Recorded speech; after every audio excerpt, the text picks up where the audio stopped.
Good evening, everyone. My name is Isaac. This is Knox Makers, and tonight is Tuesday, and this confluence of events can only mean one thing, and that's show and share. We get together every Tuesday night to share projects that we've been working on. Successful projects, unsuccessful projects, and projects that have stalled out that we're mad at. We've got several folks who have signed up to share with us tonight. We're going to start out with Doug, who's brought a coffee table.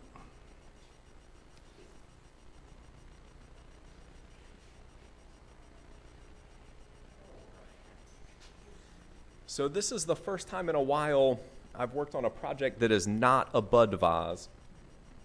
And let me see here.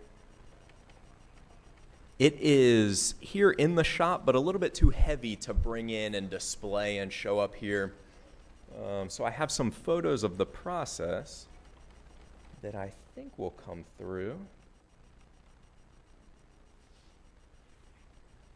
Yeah, so this is a big white oak board that I got, and it was actually an 8-foot slab, but I had to cut it in half to get the two halves in my car to bring it here. And I've had it for maybe 4 or 5 years and had been keeping it to make a coffee table for my house. And I didn't buy a house until last year, so I was super excited to launch into making some furniture for myself. And as it dried, it was an air-dried slab, and you can see that the pith is right about where the board was taken out. So it's live edge just right across the whole section of the tree, and it warped a little bit. And so I really liked the warp. I think that it would give I'd leave the bowl section for the top and then have it splayed out on the bottom for the legs. And so at first I just took all of the rough off with the angle grinder and showed my wife, and she said, no, absolutely not. We need a perfectly flat top to the table. And so she makes all the decisions. And so fortunately it coincided perfectly with Billy getting the CNC machine set up. So I'm very grateful to him. We dialed it in one night. Some of you all were here. I think these videos.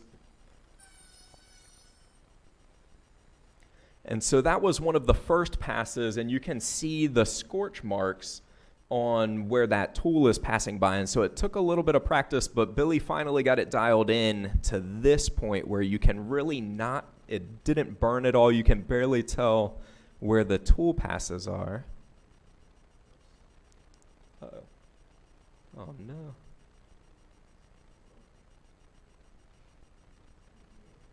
Well,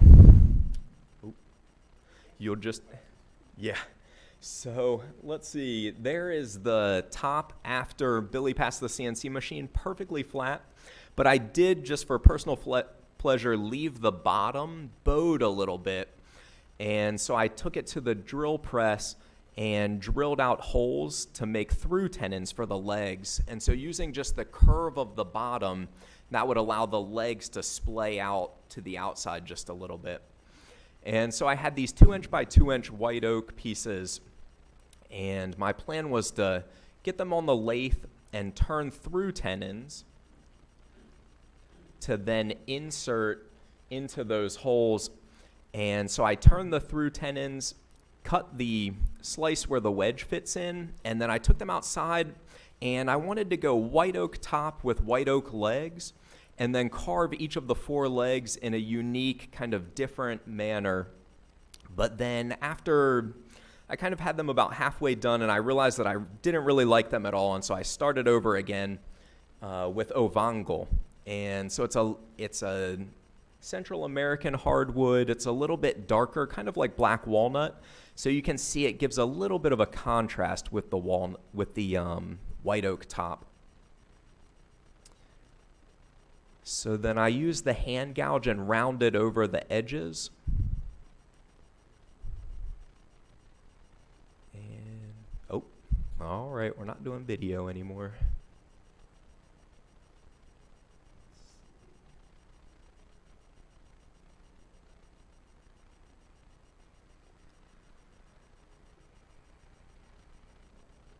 So, yeah, it's hard to see in video.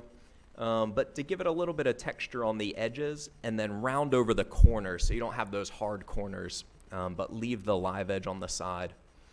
So then with the through tenons, you can see the ovangle tenon come up, and then I used cedar wedges to pin in there, and it gives it a good, they're cut off with a little saw, and I put a little bit of painter's tape on the bottom, and that way it raises the saw just slightly off of the tabletop so you don't cut into the tabletop, but cut off those little top pieces and then sand down. And you can see it's a good, I was looking for just a good contrast in 3 different types of woods. So then took it outside and did all of the sanding, and then brought it back inside.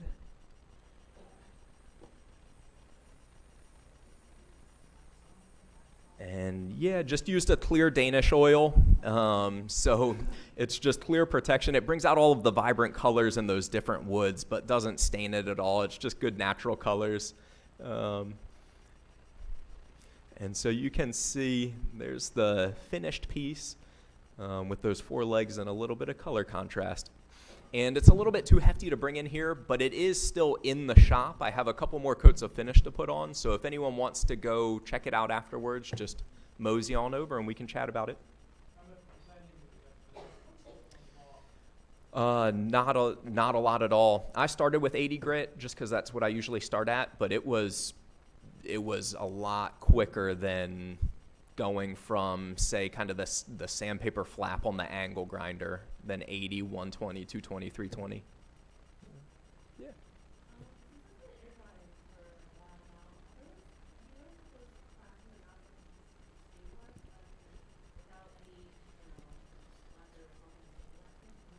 Yeah, so they are, because it's not, they don't come to the edge, so it doesn't really risk the stability of the piece. It's just, I'm assuming, 2 large branches that came out of the main trunk.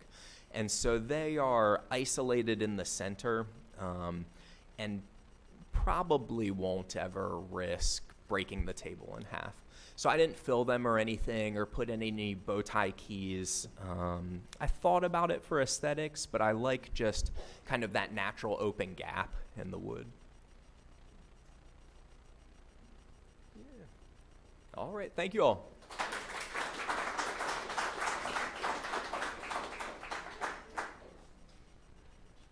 That is really classy. Thank you very much, Doug. Next up, we've got Amy, who has brought us a bunny.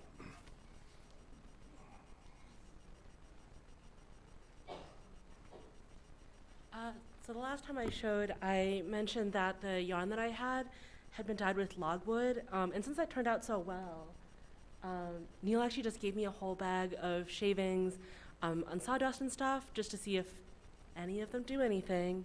So I was Googling all the different ones, and it looks like wenge is also a wood that people use to dye fibers sometimes, and also a person on the internet tried cherry, which is useful because the wenge happened to be mixed with cherry. But with some of these extraction methods aren't just soaking or simmering in water. They'll have you soak in vinegar, or in this case, I used rubbing alcohol. I went to Kroger and I bought just like 3 quarts of rubbing alcohol and poured it into a big thing, soaked it overnight, and then simmered, which smelled awful. I had to crack my kitchen. I don't know why I didn't expect it to smell so bad. A few times I leaned in, would open the pot to lean in and look at it, and I felt like I was gonna pass out. And then I forgot and would just do it again 2 hours later. But when I finally used it to dye yarn, it ended up being kind of a nice little natural brown. It looks slightly darker on camera than it does in person, but I think it is a nice little shade. And I found out that my college roommate's sister is pregnant. She's giving birth in April, which I think is when Easter is? April. Okay, I'm getting nods, cool. I was right. I always forget somehow, despite being on this earth for quite a while now. So I thought a bunny might be appropriate. I have spent a long time kind of not trying to do a semi-realistic bunny. I just always had as a bunny head and a human-shaped body, because this seemed like a weird shape that I couldn't figure out how to do. But I finally tried for the first time of I actually started with where the neck is, and I went down and increased like this, like a cone, and then I started doing one half. I like ignored some of the stitches and made a smaller loop from that and expanded outwards, and then had this part as a separate part that went down from that original cone. I've seen people do slightly more polished versions of that. It's where I got the idea. But I think given that this is the first time I tried this type of shape, it turned out pretty well. Oh, and I made this pom-pom. I've actually never made pom-poms before, but I had one of those yarns that's like not strongly spun, which I think is generally not super useful for knitting because it just tends to come apart. But in this case, I purposefully, after tying it into a pom-pom, spread the fibers from each other and trimmed a bunch. And I just used a lot of fibers, so it's actually a really dense pom-pom that's very satisfying to squeeze. And yeah, so, oh, and these are Tunisian crocheted. I made 2 pieces for each ear and then sewed them together so that even if you look at the bottom side, it looks the same as the top and bottom of the ears look the same on both sides. So it doesn't look like one of those sewing projects where you don't really care about what the inside looks like. Anyway, it's Bunny. Yeah. What wood did you say was a mixture? Yeah, it was mostly Wenge, W-E-N-G-E. Wenge and some amount of cherry mixed in. Cool. Thanks. Thanks, guys.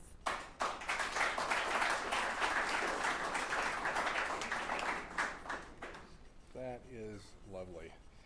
Next up, we've got our friend Matt, who has brought a valuable ingot to share with us.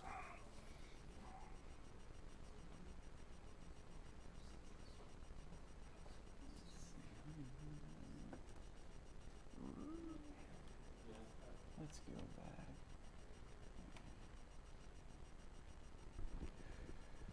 So I really only helped make this. This is a plug for the Foundry class on Saturday, 3 to 6. So a member who took the class made this. It might have been Larry. I mean, okay. I remember you did one that turned out good. But if you show up, you can take home an ingot that looks like this or an ingot that looks like something else. You know, you can go home with a thing. And we're going to be processing some new metals. So you'll kind of learn that process too. So that's kind of like a new wrinkle. And that's it. If you have any questions, you can talk to me afterwards. Oh. How big is the square? This? Oh, it's about like 4 by 4-ish. It's like that big. Yeah. It's aluminum. Can you color aluminum like I know it's silver? Can you like add certain colors to it? You could. There are ways to do it. I mean, it's easy to make it turn black if you want to do like a, you know, yeah, like there's just a chemical you can rub on it to do that. Yeah. But then you kind of get like a textured look. But. Yeah. What was the mold? Oh, it's just an open face sand cast. Yeah. So Mhm. you had a positive thorn that you pushed Mhm. into the sand. Yeah, you can ram up. We'll do basically just like a 1-part sand mold. Just take the 2-part and just cut it short, essentially. So it's still, you still tamp the sand around it, flip it up, pull out a void, and then pour into that. And it's just sand or? is it Mm-hmm. some The kind of- bentonite. We got bentonite in it, so it's a green sand. What would you guesstimate how many soda cans that is? Man, like tens of thousands.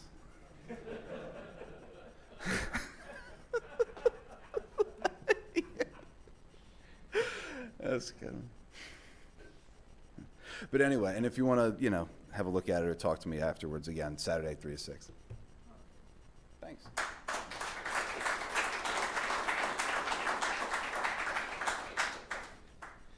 I'm going with 9,999. Next up, we've got John Dale, who has brought a stamp.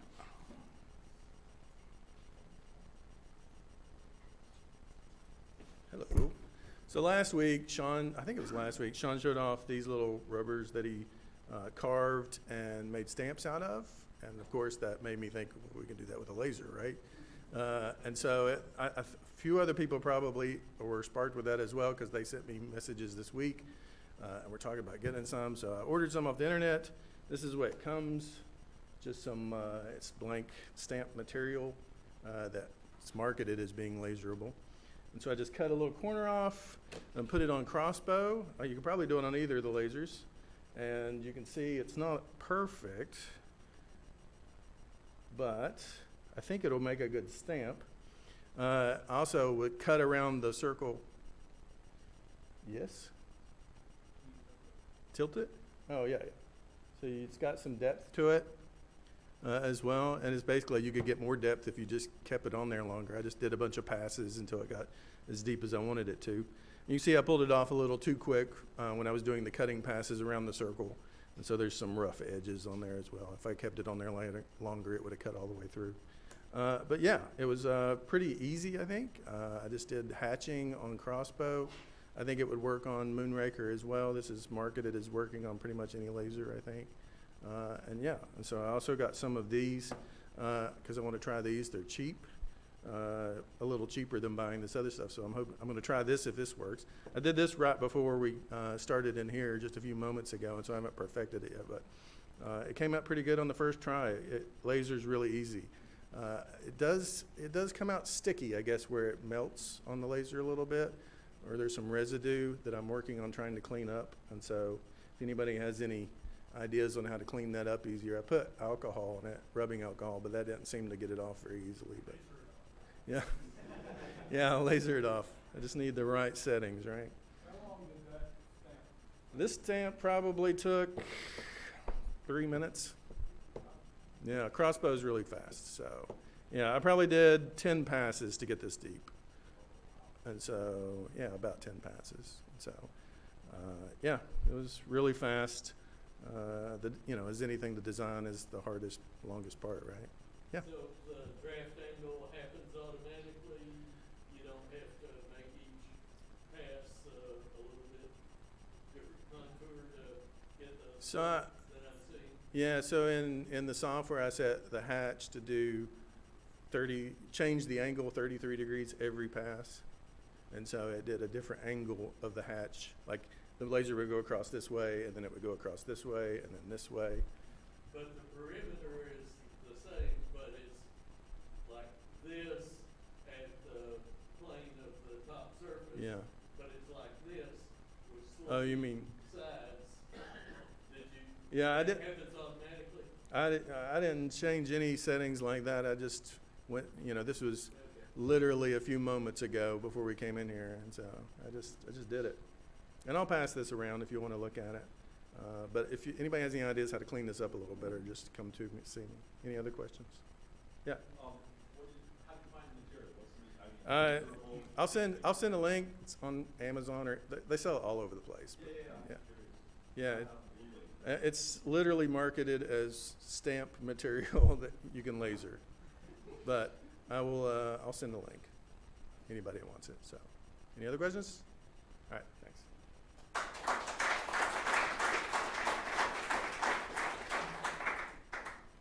Nicely done.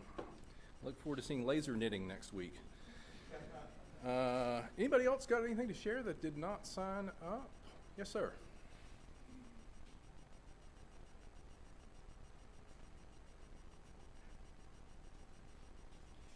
Got some classes coming up that I don't think made it to the calendar yet, and it's going to be starting next week, so I thought it'd be a good idea to announce it tonight as well. Going to try and catch up a little bit more with the bandsaw authorization classes, so there will be 3 of those this month in March. And I know some of you are also requesting that it be on a weekend morning because they're having trouble getting there in the evening on a weekday. So on the 22nd of March, it will be Saturday morning from 9 to 11 a.m. There will be another one March 5th, that's an evening one, and March 19th, that's an evening one. And then on March 6th is a 102 class, that's the authorization class for using the lathes. And then on March 13th will be the 202 class, which is more advanced wood turning. Also, how many wood turners are here tonight? Let me see. Okay, I'm going to be over by the Lays after show and share is over. There was another incident, unfortunately, with the grinder. So now, I hate it, but we had to lock up the plug for the grinder. So if you are a graduate of the 102 class, that's the authorization beginning wood turning, I will give you the combination for the lock so you'll be able to do some turning and also be able to sharpen your tools. Questions? Okay.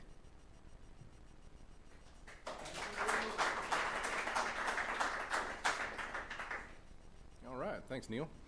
And on the subject of classes, we got several others I wanted to mention to y'all coming up. Thursday, which is February the 27th, we will be doing new member onboarding in this room at 7 p.m. If you are currently on the path to membership, or if you're thinking about becoming a member, or if you're a current member who would like to hang out with some cool new folks, well, then you should come join us for new member onboarding, and we will celebrate the splendors of Knox Makers together. On Saturday, which is March the 1st, we have not one but two Introduction to Solder Rework classes at 1:30 and 3 p.m. And if you haven't already got a ticket, then tough luck, because we've already bought them all. On Thursday, March the 6th, we're doing Lock Picking 101, which is a quite cool class that we don't actually get organized terribly frequently, and there are still tickets. So if you would like to learn all about lock picking, I would strongly encourage you to take this very cool class. You will actually get your own lock picks and practice locks as part of your class fee. That is Thursday, March the 6th. Tonight, after show and share, we have a special event. Do you want to talk about that? You're okay. I'm okay. Tonight, after show and share, we will finally have the reveal of the terrifying and magnificent quilt turret weapon in fiber arts. We've all been waiting to fire it. You can now fire your name into a piece of fabric. Sue will permit you. There's no fees associated. You will learn nothing. It's nothing but destructive. Please go wreak havoc in fiber arts after this. Also, you may recall, some of you who have been here for just a minute, that traditionally at this part of the program, we would sweetly ask that someone volunteer to go and change air filters throughout the workshop. And if you're paying strict attention, you may have noticed that we have not done that recently. I hope that you know the reason why is because of the magnificent man Butch, who has been changing our air filters consistently.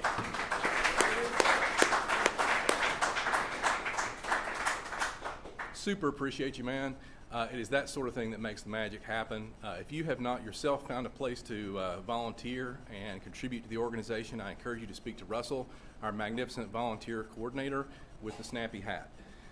Otherwise, though, I would just encourage you, if you find overflowing trash receptacles, maybe you could take those out to the dumpster. That'd be neat. And let me lovingly remind you that only Knox Makers branded trash is to go in the dumpster. So the construction materials that we've been finding out there, not so much. So even for members, if it's not trash from here, please don't bring it from home. We have plenty of trash. And next week, we will have another exciting craft. Is Thea here with us? Thea? Yes. Do you want to talk about that?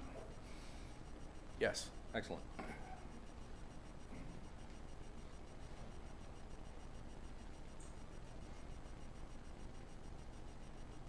Next Tuesday after show and share, we will be doing our craft night, and that will be origami this week.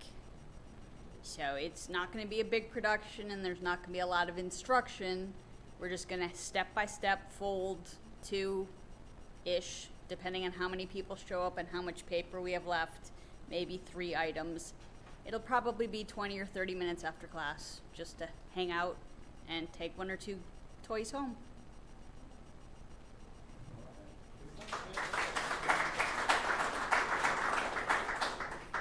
Very cool. And just to remind y'all, our new thing this year that we're doing, we're trying to make sure that we have at least one craft and at least one talk after the Tuesday night show and share each month. These are being scheduled and coordinated, again, by the magnificent Russell. So if you have a craft or a talk that you would be interested in doing, these are very casual, lightweight, relatively short, low-lift type affairs. It's a great opportunity to get your feet wet and hang out with some cool folks, the ones that surround you, even now. So please consider getting involved with that. It is great fun. Now, let's go out in the workshop and make weird things together. Thanks for coming, everyone.